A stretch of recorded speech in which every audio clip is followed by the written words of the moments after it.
Hi, my name is Bree Clark and I'm a software expert. Today I'm going to show you how to lock in a cell value in Microsoft Excel.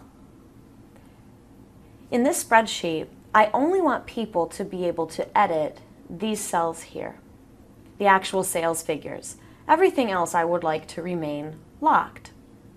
So what I'm going to do is select the cells I want to be editable, right-click, and go to Format Cells. From here, I'm going to click on the Protection tab and uncheck Locked and click OK. So this is something important we need to do before we go ahead and protect the worksheet. Now I'm going to right-click on the Quarterly Sales Worksheet and choose Protect Sheet. I do want people to be able to select the locked cells, I just don't want them to be able to edit them. So I'm going to go ahead and accept the defaults for protecting the sheet and click OK. And now I'm going to test it out. I never unlocked this cell, so Excel should not let me type in it.